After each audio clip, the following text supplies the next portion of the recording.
મિત્રો 32 ભાતના ભોજનને ભૂલી જાવ ને એવી ટેસ્ટી અને ચટાકેદાર દાદી નાની વખતનું આપણે સેવલા રેસીપી આજે હું આ વિડીયોમાં શેર કરું છું. હેલો ફ્રેન્ડ્સ, સુપર મેજિક રસોઈમાં મિત્રો આપનું સ્વાગત કરું છું.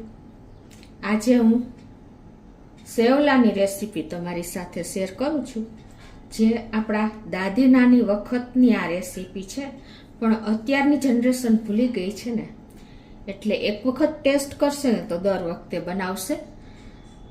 તો ચોક્કસ તમને આ વિડીયો ગમશે મિત્રો. ગમે તો લાઈક કરજો, શેર કરજો, અને જે વિડીયો ઉપર નવા મિત્રો આવ્યા છે એ સબસ્ક્રાઈબ કરવાનું હવે બિલકુલ ના ભૂલતા, અને બેલ આઇકનને પણ પ્રેસ કરી દેજો, જેથી કરીને ડેઈલી તમને લેટેસ્ટ વિડીયોની માહિતી મળતી રહે. તો મિત્રો ઇન્ગ્રેડિયન્ટમાં મિત્રો આપણે ખાટી છાશ લેવાની છે, જે અત્યારે મેં અંદાજે મારા પ્રમાણે 3 કપ લીધી છે. 3 ચમચી જેવું બેસન કે ચણાનો લોટ કાંઈ પણ લઈ શકો છો. આદુ મરચાં અને લસણની પેસ્ટ કરી છે, કાંદો છે, લીમડો છે, રૂટીન મસાલા છે અને ખડા મસાલા છે, મીઠું, તેલ. તો બનાવવાનું ચાલુ કરીએ. આ ખાટી છાશ લેવાની બને ત્યાં સુધી, તો જ એનો ટેસ્ટ આવશે. અમે આને સેવલા કહી છીએ, તમે તમારી ભાષામાં શું કહો છો ને ખાસ જણાવજો. તો અત્યારે આપણે આ છાશ ખાટી છે ને, એમાં 3 ચમચી જેવું ચણાનો લોટ નાખી દેશું.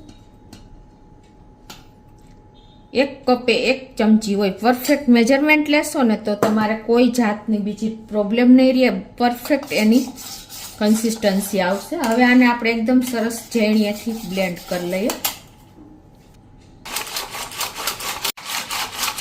તો આ રીતે આપણે જો એકદમ સરસ ફાઇન બ્લેન્ડ કરી લીધું છે. હવે એમાં ટેસ્ટ એકોર્ડિંગ આપણે 1/2 થી 1/4 ટીસ્પૂન જેવું મીઠું નાખી દેશું.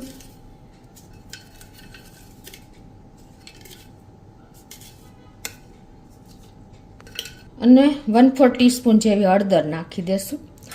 અને જે આદુ મરચાંની પેસ્ટ મેં કરી છે, લસણ, આદુ, 3 લીલા મરચાં લીધા છે, 7 થી 8 કળી લસણ છે, અને 1 થી 1.5 ઇંચ આદુનો ટુકડો છે.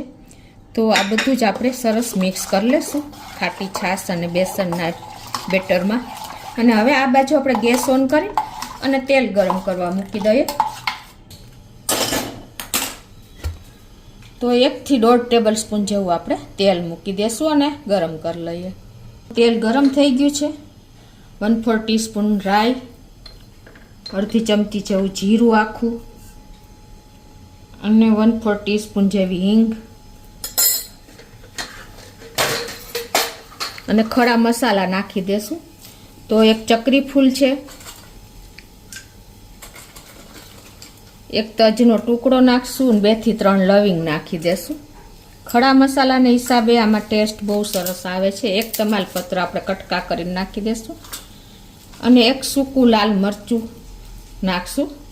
તમારે તીખું ન ખાવું હોય તો સ્કીપ પણ કરી શકો છો. અને હવે આ મસાલાને થોડાક આપણે સાંતળવા દેશું. મસાલા સંતળાશે ને તો એનો ટેસ્ટ અનેક ગણો વધી જાય. ગેસની ફ્લેમ આપણે અત્યારે મીડિયમ રાખી છે, અને 1 થી 2 ડાળી જેવા આપણે લીમડાના પત્તા, મીઠા લીમડાની પત્તી નાખી દઈશું.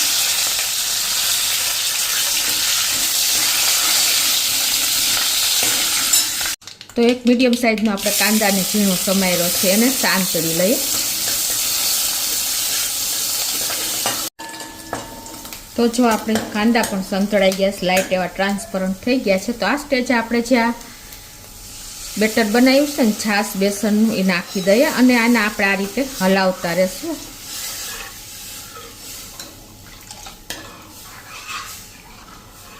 અને થોડું એવું આપણે 1/2 કપ જેવું પાણી નાખી દેશું. અને આને જો કઢી ના ફાટે ને એટલે આપણે મીઠું પહેલાં જ નાખી દીધું છે. કઢી મીન્સ બેટર આપણે જે ચણાનું છાશનું કર્યું છે ને એ. એટલે હવે આપણે થોડીક વાર આને 1-2 મિનિટ હલાવશું ને એટલે થોડુંક બોઇલ આવી જશે. વચ્ચે વચ્ચે આપણે હલાવતા રહેશું. ત્યાં આપણે થોડાક લોટની તૈયારી કરી લઈએ. તો હવે 1.5 કપ જેવો આપણે બેસન કે ચણાનો લોટ જેવો એ લેવાનો છે. એમાં આપણે 1/4 ટીસ્પૂન જેવું મીઠું નાખી દેશું. મસાલા કરવાના છે. 1/4 ટીસ્પૂન હળદર, અડધી ટીસ્પૂન કાશ્મીરી લાલ મરચું કે તીખું ખાતા હોય અને 1/4 ટીસ્પૂન હિંગ અને અડધી ટીસ્પૂન જેવું ધાણા જીરું. આ બધું જ નાખીને અને આપણે એનો લોટ તૈયાર કરવાનો છે. તો પાણી નાખીને થોડું થોડું અને આપણે એનો લોટ તૈયાર કરતા જઈશું.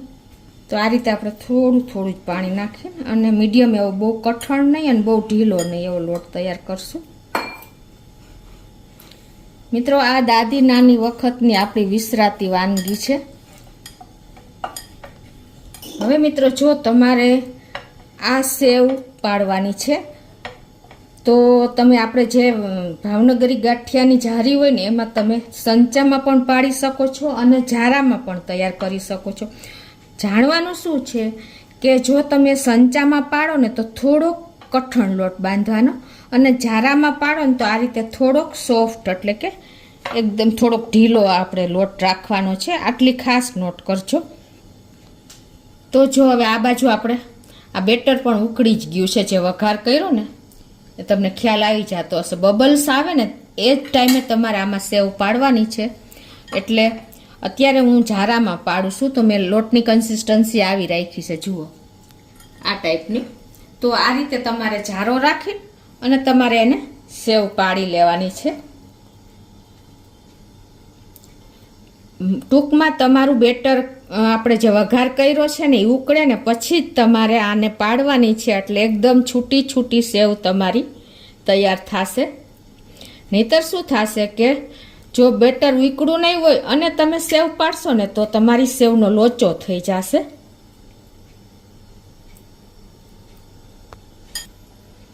આ રીતે તમારે થોડીક લાંબા હાથે રાખવાની, એટલે એકદમ સરસ તમારે સેવ પડી જશે.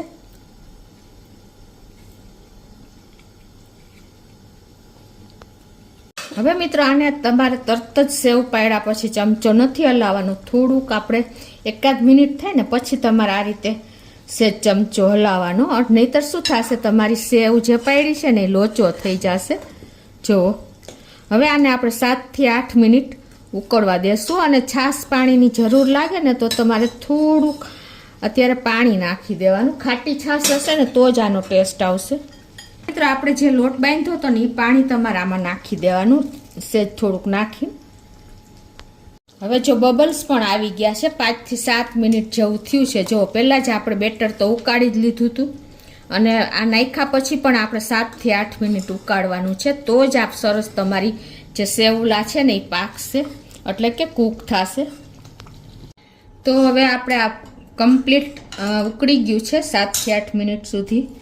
તો હવે આપણે ગુજરાતી છો તો 1 ચમચી જેવી તમારે ખાંડ નાખી દેવાની શાકમાં અને અડધી થી પોણી ચમચી જેવો આપણે ગરમ મસાલો નાખી દેશું. એટલે એક ટેસ્ટ એન્હાન્સ થશે તમને અને શાક એકદમ રીચ બનશે. થોડું આપણે અત્યાર સુધી ગુજરાતી લોકોએ આ સેવલા એટલે કે આ શાક આપણે પાણીમાં બનાવ્યું છે, પણ આ રીતે તમે બનાવશો ને તો એકદમ ટેસ્ટી બનશે અને ખાવાની પણ મજા જ આવશે. રોટલા, રોટલી, ભાખરી કોઈ પણ સાથે તમે આ શાક લઈ શકો છો. અને આપણે હજી થોડીક આપણે ધાણા ભાજીની ડંઠલ પણ નાખી દેશું. એટલે શું થશે કે આપણે આ શાકમાં કોઈ પણ લીલોતરી થોડીક આવશે ને એ બાઇટ્સમાં તમને બહુ મસ્ત લાગશે. તો આ રીતે તમારે ડંઠલને ફેંકી ન દેતા આ રીતે શાકમાં ઉપયોગ કરશો ને તો ખાવાની મજા આવશે. અને આવું શાક હોય ને લીલોતરી સિવાયનું તો તમારે આવી રીતે ડંઠલનો ઉપયોગ કરવાનો. હવે આપણે આને સાઈડમાં રાખી દેશું અને ઉપરથી એક વઘાર કરશું. તો એક વઘારિયામાં આપણે 1 ટેબલ સ્પૂન જેવું તેલ ગરમ કરવા મૂકી દઈ. તો આપણું તેલ પણ ગરમ થઈ ગયું છે. તો 1/4 થી પણ ઓછી એવી રાઈ, 1/4 થી ઓછું એવું જીરું, પિંચ જેટલી હિંગ અને લીમડીના પત્તા, 1 અડધા જેવું સૂકું લાલ મરચું. એકદમ ટેસ્ટી બનાવવા માટે આપણે ઉપરથી આ તડકો કરવાનો છે. અને આપણે અડધી ટીસ્પૂન કાશ્મીરી લાલ મરચું નાખી દેશું અને ડાયરેક્ટ આપણે એને આમાં જ નાખી દેશું વઘાર ઉપરથી.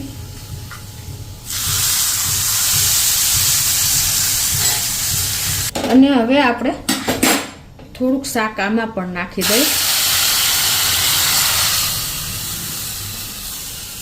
તો જો આ રીતે તમે ઉપરથી વઘારનો તડકો કરશો ને, વઘાર કરશો ને, તો એકદમ સરસ એનું ટેસ્ટ પણ બેસી જશે અને લુક પણ સરસ આવશે. તો મિત્રો આપણું જુઓ સેવલા રેડી છે એકદમ. જુઓ તમને આ ખાવાની બહુ મજા આવે ને, એટલું ટેસ્ટી અને એટલું ચટાકેદાર બન્યું છે. તો હવે આપણે એને સર્વ પણ કરી લઈએ. તો મિત્રો ચોક્કસ તમને આ રેસીપી એટલે કે સેવલાનું શાક ગમશે. ગમે તો લાઈક કરજો, શેર કરજો અને નવા મિત્રો હોય સબસ્ક્રાઈબ કરવાનું બિલકુલ ના ભૂલતા.